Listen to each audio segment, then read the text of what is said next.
Di tengah arus tren global dalam pengembangan kendaraan listrik, ASEAN ternyata sudah berada pada jalur yang tepat dan terarah. Tidak main-main, investasi di sektor kendaraan listrik meningkat tajam dalam 2 tahun terakhir.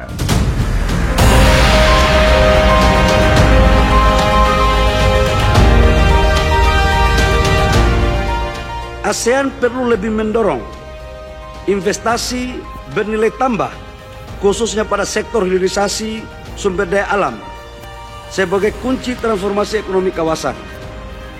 Sudah bukan lagi saatnya investor datang untuk mengeruk kekayaan alam dan menguasai nilai tambahnya, sementara rakyat kita hanya menjadi penonton. ASEAN harus meningkatkan capaiannya yang luar biasa dalam menarik investasi hijau dan berkelanjutan. Di tahun 2022, investasi di sektor terkait EV di ASEAN melompat hingga 570%. Dan investasi Greenfield di bidang energi terbarukan naik 240%.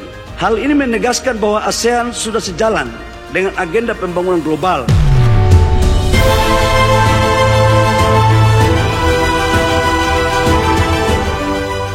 Outstandingly, we see that all the top 10 global EV manufacturers have investment in ASEAN, and 9 out of the 10 top battery factories manufacturers are investing now in the region.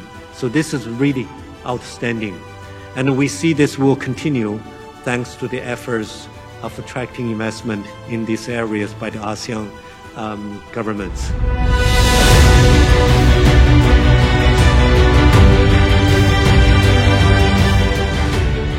Di Indonesia sendiri, investasi baterai kendaraan listrik melejit pasca pelarangan ekspor nikel awal 2020. Para pemain global masuk ke Indonesia untuk mengolah nikel menjadi bernilai tambah tinggi dengan prinsip saling menguntungkan. Contohnya, LG asal Korea Selatan dengan nilai investasi 9,8 miliar dolar atau sekitar 140 triliun yang mengembangkan baterai kendaraan listrik terintegrasi mulai dari pertambangan, pengolahan, sel baterai, hingga daur ulang. CATL asal Tiongkok juga berinvestasi senilai 5,2 miliar dolar. Tak hanya kedua perusahaan raksasa ini, Foxconn asal Taiwan, BASF asal Jerman, perusahaan Amerika Ford, dan INBC dari Inggris juga berinvestasi di Indonesia.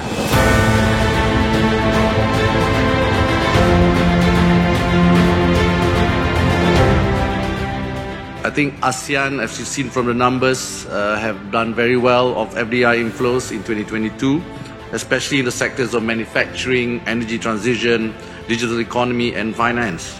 So these sectors are the key, I think, to transforming ASEAN into a powerhouse of economic resilience. Komunike bersama antar kepala-kepala negara di G20, yang pertama di paragraf 37, itu sebenarnya negara-negara yang tergabung dalam G20 telah bersepakat untuk mendorong ekosistem hilirisasi termasuk mobil listrik itu diserahkan kepada masing-masing negara untuk menentukan arah kebijakannya.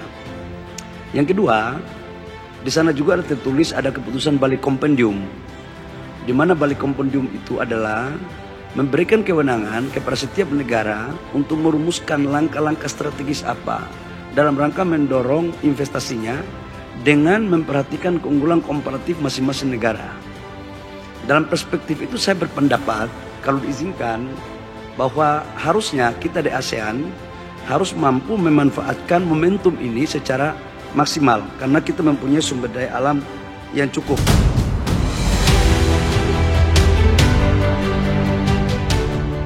It is interesting to note that multinational enterprises within the region are proactively expanding across ASEAN, building regional value chains and fortifying supply chain networks, and that the main propellers behind the trend include robust growth manufacturing investments, heightened investor interest in sectors associated with energy transition, such as renewables and electric vehicle-related activities. Investasi harus mendatangkan manfaat yang inklusif bagi semua. Oleh karena itu, ASEAN perlu memperkuat kemitraan antara investasi besar dengan UMKM. Salah satu cara paling efektif untuk pemberdayaan UMKM adalah dengan membuka akses agar mereka menjadi bagian dari ekosistem rantai pasok perusahaan yang lebih besar melalui kemitraan tadi. Energi baru terbarukan sangat penting sekali, dan kita di negara ASEAN betul-betul mendapatkan dampak yang positif. Namun ada catatan satu lagi di situ, bahwa kita tidak boleh sendiri-sendiri, karena kita ini sudah sedikit dibandingkan dengan dunia. Jadi kalau kita terpecah-pecah belah, maka kita gampang diadu domba juga sama yang lain.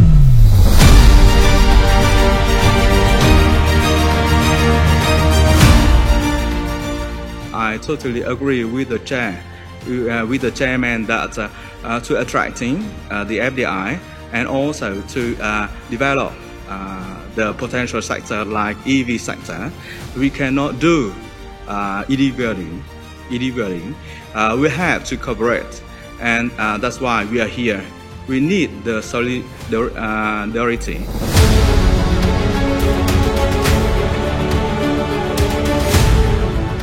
Dalam hal transisi energi, investasi asing di ASEAN juga terus mengalami peningkatan. Sebagian besarnya berfokus pada pengembangan energi surya dan angin.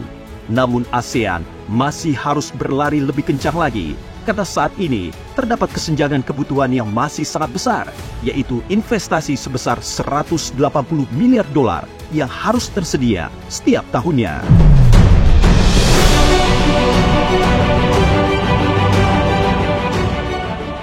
And I think the reason why the ASEAN become the most attractive destination are well-developed infrastructure and connectivity, the strong supply chain, high-quality workforce, and another important factors are safety and resilience.